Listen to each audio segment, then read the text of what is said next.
Thank you, Amma, and good morning to all of you. I'm really very happy to be here and to share my story, and I hope I get to inspire someone with what I've been through, and what I'm going to talk about is my journey to becoming CEO of Clean Team after 10 years of working with Clean Team. So I've titled my talk, Dreams Do Come True, because when I joined Clean Team, my dream was to build a sustainable business that would outlive me, like build a legacy. And that dream came true after. It's still a dream in the making, but now I have the opportunity to direct affairs to get it there. So in reflecting, when I took over the position as CEO and I was looking back at my journey, I told myself that, yes, dreams come true, but before the dreams manifest, you would have to prepare yourself. You would have to build skills. You would go through challenges. And all those lessons are preparing you for the manifestation of that dream and to prepare you to be able to handle that dream when it finally comes true. So I joined Clean Team in 2012, and I had to resign from my role with Zoom Lion. I was a District Operations Supervisor for Ashanti Mampong Municipal. And when I told my regional manager then that I was resigning from my role with with Zoom Lion, he asked me which organization I was going to join. And I told him I was going to join Clean Team, a project that was yet to be registered as a business. And he told me that, do you realize what you are doing is like selling your Pathfinder 4x4 SUV to buy a Tico? That is a small car. And while he was saying that, what I was thinking was, it's better to be the head of a small company than the tail of a big one. So like, that was what I had in my mind. And when I joined Clean Team didn't even have an office. I was sitting under a tree near a public toilet. And I found it really difficult to even explain to my friends what I did. What I said, oh, I work with a toilet company. You see the look on their faces, and I'm like... But what kept me going was that I saw an opportunity to learn. I had an opportunity to set up a business, run a business, and I can't learn that anywhere, so that was just what kept me going. And I saw an opportunity to build a legacy business that would outlive me, that would impact people's lives, that would create employment. And anytime I'm about giving up, I feel overwhelmed, that comes back to mind. And while we're starting, I was, like Amma said in what she read, I was employee number 2, and so I had to do everything. I was jack of all trades.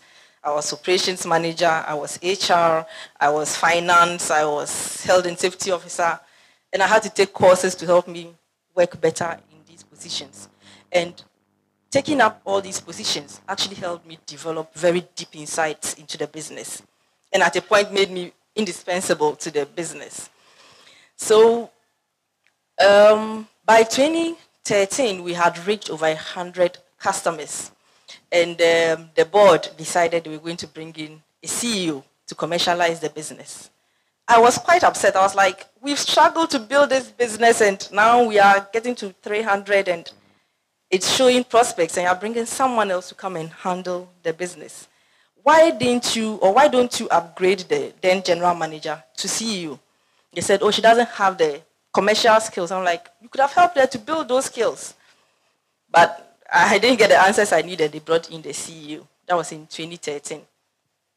When I met her, I realized she was very experienced, very smart, and very well connected. So I was drawn to her. I was like, I can learn a lot from this lady. And she also saw the potential in me and mentored me. And I actually learned a lot from her. She believed in my skills. She made me the operations manager. And she actually encouraged me to be my best. She entrusted the building of our waste treatment facility into my hands, worth billions of cedis to manage while she was on leave. And anytime she traveled, I was the acting CEO. But while she was setting up her team, she had to bring in the finance manager, a marketing manager, And all these people she brought in on like very high salaries. They were earning two to three times what I was earning then. And we're all heads of department. We're all senior managers.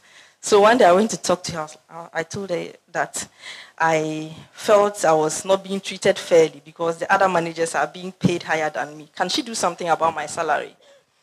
And she said, unfortunately, she can't because she didn't employ me. I didn't bargain well on entry. I was like, seriously?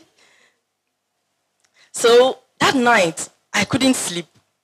I went back to her the next day. I was like, I've thought about what you said, and I've decided that I'm going to resign and reapply for the role. Then I can bargain for a better salary.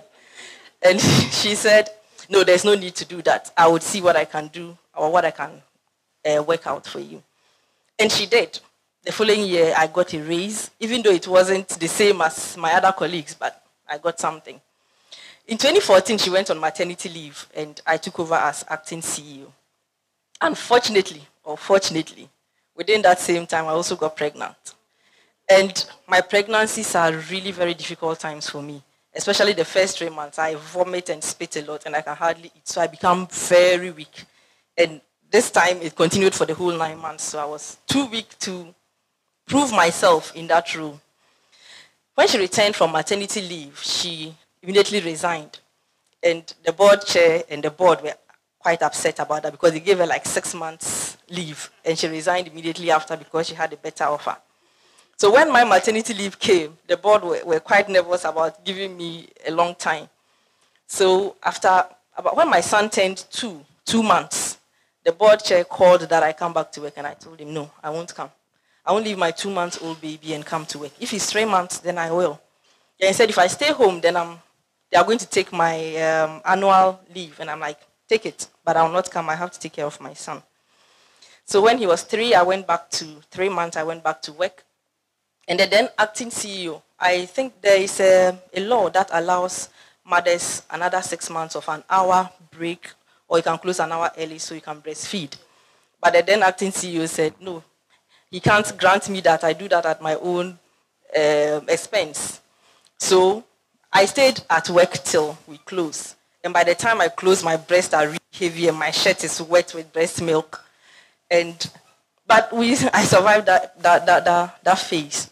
But when I came back from maternity leave, I was really angry and very bitter because I felt the company hadn't treated me fairly because I'd worked 3 years straight without leave because I was working to get the company to sustainability. And when I needed leave the most, they didn't give it to me. So I was really angry and had a lot of negative vibe around me. And that even translated to my household.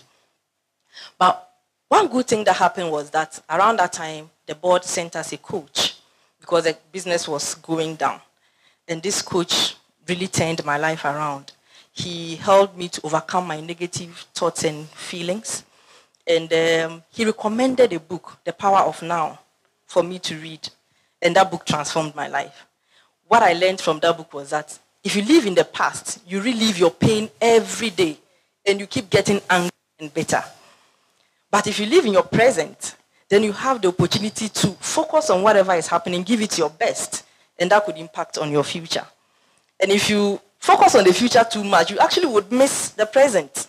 So now when I'm in a place, I'm fully there. I'm not thinking about anything else. And that helped me to manage my negative emotions around that time.